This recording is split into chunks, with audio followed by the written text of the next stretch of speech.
Hello everyone, my name is Tarun Kothari.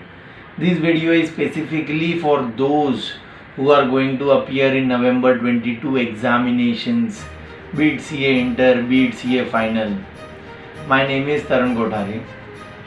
In this May attempt, I gave my 4th attempt of CA Final.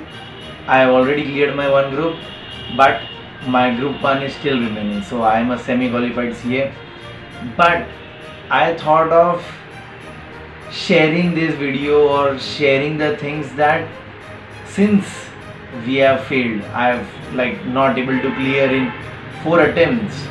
So there are list of things which I know I have done wrong. There are list of things which I want you to not repeat, because in a course like this or in whatever battle you are fighting in life, it is very important to understand what you should not do. शायद ये बताने वाले तो बहुत मिल जाएंगे कि क्या करना चाहिए, लेकिन आई फील उससे ज़्यादा इम्पोर्टेंट ये है कि क्या नहीं करना चाहिए. So there are some things which I know I did and I shouldn't have. This is what I want to share in this video, and that is the purpose of shooting this video. So let's get back to that thing. First thing, सबसे पहली चीज जो भी result आया, the ones who have cleared IPCC CA final, many congratulations to them. But the ones who didn't clear, now I think CA final के results को तो 10 दिन हो गए, सी इंटर के रिजल्ट्स को भी काफ़ी 4-5 दिन हो गए.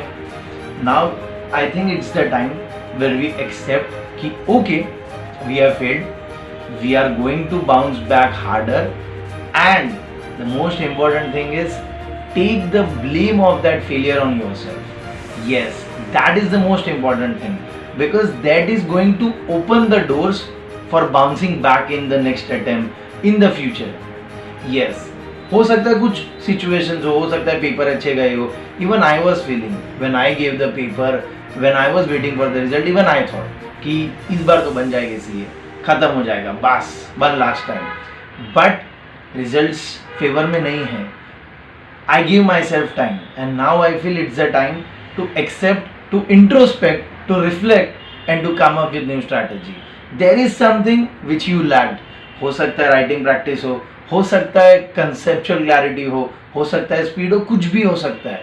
कोई एक चीज़ है जो तुमसे रह गई है, और एक्सेप्ट करो कि ठीक है, फिगर आउट करो और फिर आगे बढ़ो. सो फर्स्ट थिंग, सबसे पहले आज अभी जब तुम पढ़ने बैठने वाले हो, अगर तुम नहीं बैठे हो, होपफुली तुम नहीं बैठे होगे, सबसे पहले डिसाइड कर लो, फिक्स कर लो क्या मटेरियल यूज़ करना है. फाइनल के लिए, ग्रुप 1, ग्रुप 2, हर सब्जेक्ट के लिए सबसे पहले डिसाइड करो इस सब्जेक्ट के लिए ये नोट्स, ये क्वेश्चन बैंक, जो भी जैसा तुम्हें लगता है वो डिसाइड करो. आईपीसीसी के लिए भी सेम, और इसको चेंज बिल्कुल मत करना जब तक तुम एग्जाम नहीं देते. यस, ये सबसे इम्पॉर्टेंट थिंग है. क्या हो रहा है ये मैंने भी किया है. So that is the reason I am in a better position to explain कि we start with some other material, फिर ऐसा लगता है कि नहीं ये बढ़िया नहीं है, फिर कुछ और जब तक एग्जाम आती है 2-3 बार मटेरियल चेंज कर चुके होते हैं. आई थिंक अब ये टाइम है कि तुम चाहिए तो 1 हफ्ता लो, डिसाइड करो, इवैल्यूएट करो, बहुत सारे ऑप्शंस देखो, बट एक चॉइस बना लो कि इस सब्जेक्ट के लिए इजी प्रोफेसर के नोट्स, और अब उसको फाइनल कर लो और उसी को फोकस के साथ फॉलो करते रहो, भरोसा रखो और एक प्रोसेस बनाओ. तो सबसे पहला स्टेप तो ये होना चाहिए कि डिसाइड कर लो कौन से सब्जेक्ट के लिए कौन सा प्रोफेसर, कौन से प्रोफेसर के नोट्स, कौन सा question bank, ICS study mat, जो डिसाइड करके फॉर्म कर लो, फाइनल कर लो, पेपर पे लिख दो. तुम्हारा दोनों ग्रुप है तो दोनों ग्रुप के लिए, group 1, group 2, CA final, CA inter, ये दोनों के लिए. ये मिस्टेक्स मत करना. ये मिस्टेक मैंने की है और आई थिंक ये बहुत कॉस्ट करती है at the and. So don't do this. Second thing, plan बनाओ. अगर तुम बस पढ़ रहे हो, देखो हो सकता है फॉर एग्जाम्पल आईपीसीसी वाला आर्टिकलशिप होगा, किसी का चालू किसी का नहीं होगा. सीए फाइनल में हो सकता है कोई आर्टिकलशिप कर रहा हो, कोई एक्सटेंशन सब कर रहा हो, किसी ने जॉब ली हो सकता है कोई घर पे हो, जैसे I am sitting at home and studying. So there are so many options, बहुत सारी चीज़ें हो सकती है. सो इवैल्यूएट करो कि तुम कितना टाइम पढ़ सकते हो. Prepare a schedule. ज़रूरी नहीं है 2 महीना, 3 महीना, 4 महीने का, बट एटलीस्ट वीकली स्केड्यूल तो बनाओ.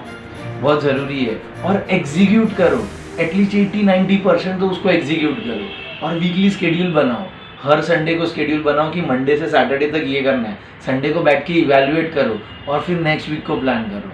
ज़रूरी नहीं है कि 2 महीने का स्केड्यूल बन जाए, बट एटलीस्ट 1 हफ्ते का, 3 दिन का, 1 दिन का स्केड्यूल बनाओ। That is the important thing.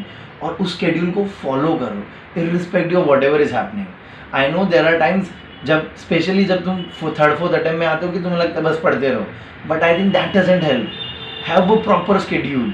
तुम अगर ऑफिस जा रहे हो तो तुम काउंट कर लो कि कितना आवर्स बचेगा, कितना आवर्स पढ़ पाओगे, और make a practical schedule, make a proper plan, और उसको ट्राई करो एग्जीक्यूट करने की, and then keep moving ahead. और छोटे छोटे प्लान्स बनाओ, छोटे छोटे टारगेट बनाओ, छोटे छोटे टारगेट को अचीव करो, बहुत ज़्यादा हेल्प करेगा।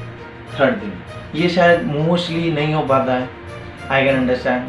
पेपर सॉल्व करो, टेस्ट दो या मॉक पेपर दो, मॉक पेपर दो, पेपर सॉल्व करो, राइटिंग प्रैक्टिस करो।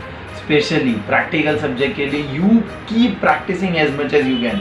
लिख के, कैलकुलेटर पे नहीं, सामने सामने बोल के नहीं। ये बहुत मेरी भी बड़ी मिस्टेक है, and that is the reason I am looking upon it, I am introspecting and I am trying to correct it कि भाई बहुत प्रैक्टिस करना पड़ेगा। एक मॉक टेस्ट तो हर पेपर का दे के ही जाओ, that is a clear mandate रख लो। स्पेशली अगर आपका मल्टीपल अटेम्प्ट है, ये 1st या 2nd या 3rd अटेम्प्ट होने वाला है, डेफिनेटली 1st अटेम्प्ट है तो भी इंश्योर करो एटलीस्ट एक पेपर फॉर ईच सब्जेक्ट। ये तुम्हारा थंब रूल होना चाहिए। मैंने ये मिस्टेक्स की है and this is what I don't want to do, and that is the reason I am suggesting कि पेपर सॉल्व करके जाओ। प्रैक्टिकल को जितना हो सके सॉल्व करो, थियरी को भी हो सके उतना लिखो, कंसेप्ट समरी नोट्स बनाओ, ये सब करो। ये बहुत इंपॉर्टेंट है, ये स्किप हो जाता है। और सबसे इम्पॉर्टेंट थिंग है पढ़ाई का, because I also understand and I am also going through कि जब 3rd, 4th, 5th अटेम्प्ट हो जाता है ऐसा लगता है सब आता है, क्या पढ़े, क्यों पढ़े, लास्ट में पढ़ेगा। रोज थोड़ा पढ़ो बट पढ़ते रहो। और अभी इट इज अगस्त है, सितंबर है, अक्टूबर है, 3 महीने हैं।